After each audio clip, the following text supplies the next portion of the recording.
안녕하세요. 지키는 주식 지식TV입니다. 요즘 많이 주식에 대한 붐이 일어서 이런 고민도 많은 것 같습니다. 과연 GS건설 사야 할까요? 이렇게 고민하는 이유는 뭘까요?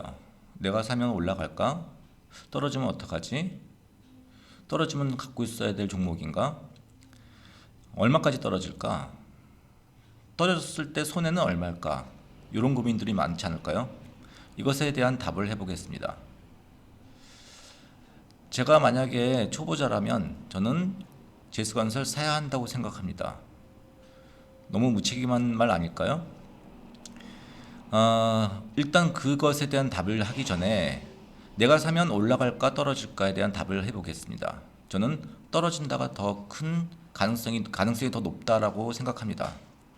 실제로 세력들이나 이제 수급들 보면 개인 투자자들이 신용으로 들어왔을 때 오히려 가격을 떨어뜨리는 현상들이 더 많습니다. 즉 올라갈 확률보단 떨어질 확률이 더 높다는 얘기죠. 그러면 왜 떨어지는데 사야 된다고 얘기할까요? 반대로 얘기해서 떨어질 걸 알면은 그 종목에 대해서 무리한 투자를 할 수 있을까요? 절대 그럴 수 없을 겁니다. 즉 떨어질 걸 알면서 접근하는 그런 신중한 자세를 우리가 공부해야 된다고 생각합니다. 떨어질 걸 안다면 제가 무모하게 투자하지 않겠죠. 나름대로의 이렇게 철저하게 위험을 검증할 수 있는 나만의 시스템이 필요합니다. 저는 관찰 매수 한 주 또는 10주를 보내서 그 종목에 대해서 충분한 관찰을 보고 나서 그렇게 결정을 합니다. 관찰 매수를 통해서 수익을 얻은 종목들도 상당히 많이 있죠. 그럼 떨어지면 어떻게 대응해야 될까? 떨어지는 것을 알면서 왜 보낼까요? 주식을 하다 보면 이렇게 지금은 상당히 흐름이 좋은 속에서 오히려 손해보기가 힘든데 분명히 이번 코로나 팬데믹처럼 시장 전체가 어마어마한 하락을 경험하는 때가 올 수 있습니다. 이랬을 때 손절에 대한 연습이 안 돼 있으면 아무리 지금 우리가 많은 수익을 내고 있다 할지라도 지금까지 벌어들였던 수익을 반납하는 것은 한순간입니다. 반드시 내가 주식은 올라가는 것만 있지 않고 떨어지는 것도 있다는 것을 이해를 해야 됩니다. 그럼 그 떨어지는 주식에 대해서 언제 손절할 것인가? 내가 생각하는 손절 라인은 얼마고 그다음에 이 종목은 추가 매수를 해야 되겠구나. 추가 매수 시점은 언제인가? 이것을 반드시 경험을 하셔야 됩니다. 떨어지는 종목, 떨어지면 살 것인가 아니면 손절할 것인가? 요거는 회사의 재무제표 다 볼 필요 없습니다. 반드시 봐야 되는 재무제표 몇 개만 살펴봐도 투자하는데 굉장히 도움이 많이 됩니다. 그리고 그 시장 상황은 어떤가? 이런 것들이 내가 종목을 손절할 것인가 추가 매수할 것인가에 가장 큰 영향을 주게 될 겁니다. 그 다음에 생각하는 하한선, 즉 이걸 손절할 것인가 아니면 보유할 것인가 추가 매수할 것인가, 요게 가장 중요합니다. 내가 생각하는 손절 라인을 요게 좀 수월하게 지켜지면은 원활히 지켜지게끔 연습을 하는 겁니다. 이 종목이 추가 매수해야 될 종목이다. 그러면 마이너스 5% 선에 왔을 때 추가 매수하는 것도 하나의 방법입니다. 한 주를 관찰 매수 보냈는데 5% 근처에 왔다. 그럼 한 주를 더 사면 그 손해가 2.5%로 낮아집니다. 이렇게 하면서 한 주 관찰 매수를 그래서 보내는 겁니다. 그런데도 이 5% 선이 무너진다. 당연히 손절을 해야 됩니다. 근데 그때 손절액은 손해가 크지 않습니다. 즉 손해가 크지 않는 선에서 손절하는 연습이 필요하다고 하는 겁니다. 그러면 하한선에 도달했을 때 과연 그 종목에 만약에 추가 매수가 됐다면 그 금액은 얼마가 되어야 될까? 만약에 내가 1000만 원의 투자 금액 중에서 한 종목당 100만 원씩을 살 것이다 라고 했을 때 하한선에 도달했을 때는 제 생각에는 100만 원이 내가 이 종목에서 살 금액이라고 했을 때는 50만 원 정도 이 정도 선에 매수가 이루어졌다면 부담 없는 투자 활동을 할 수 있을 거라고 생각되어집니다. 이런 부분 때문에 저는 사야 된다고 얘기하는 겁니다. 절대 급등한 종목 속에서 내가 남들이 수익을 이만큼 얻으니까 나도 이만큼 수익을 얻어야겠다.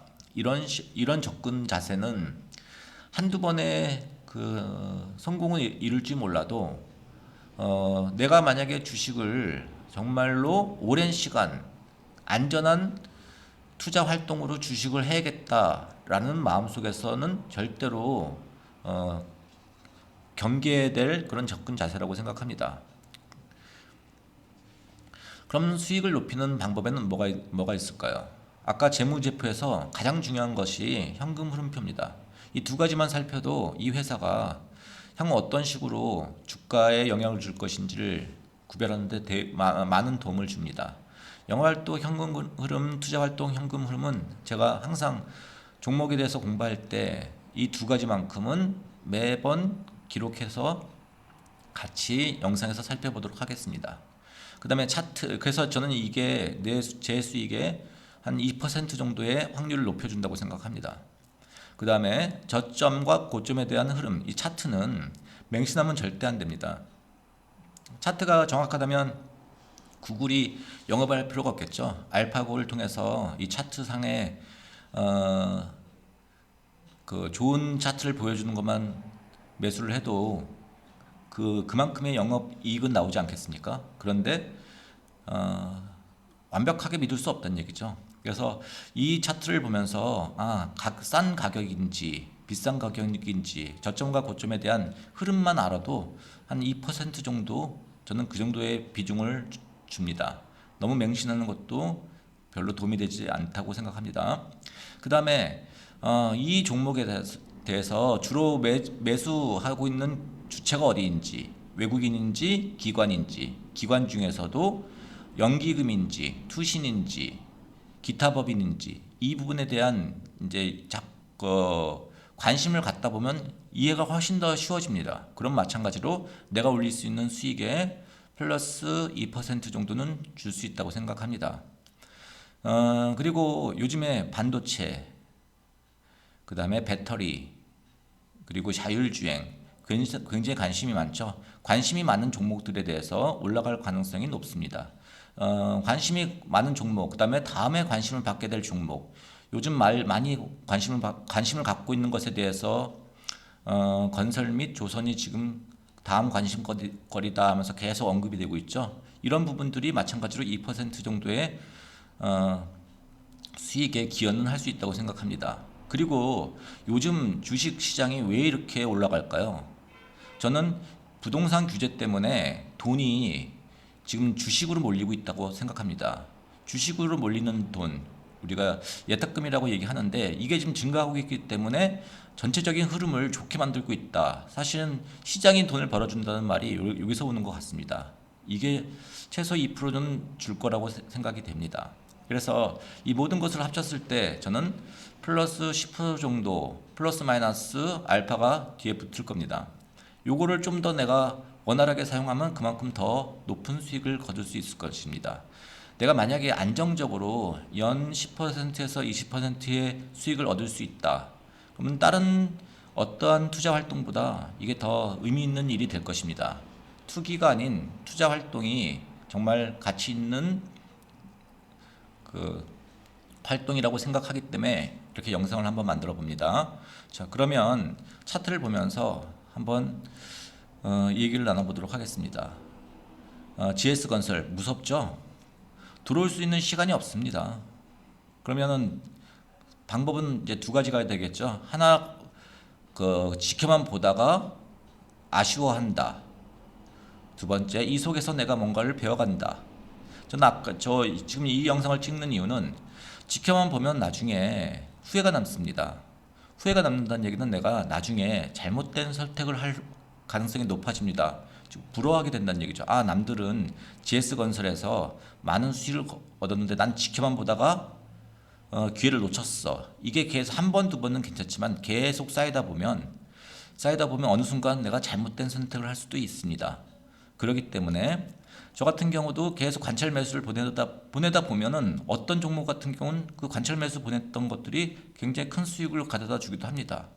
ST판 같은 경우 굉장히 좋은 수익을 보내줬죠. 그런데 사실은 저는 수익난 종목에 대한 관리보다는 오히려 손실나는 종목에 대한 관리를 더 집중합니다. 한 9대 1 정도로 손실에 대한 매니지를 연습을 합니다. 그래야지만 장이 급락했을 때 누구보다 더 민감하고 빨리 반응할 수 있기 때문입니다. 수익난 종목은 어떤 개념인가 하면 만약에 GS건설 한 주 보내놨는데 수익이 굉장히 높이 난다. 그럼 한 주 더 사갖고 수익률을 낮춰보는 겁니다. 그런데도 수익이 높이 난다. 한 주 더 사고 수익을 낮추고. 그렇게 했는데 제가 GS건설, 대림건설 같은 경우도 수익이 워낙 많이 나갔고 지금 10주까지 올라간 겁니다. 그런데 절반 팔고도 아직까지 이렇게 수익이 지금 유지가 되고 있죠. 이렇게 관찰됐을 때 일단은 마음의 여유가 생깁니다.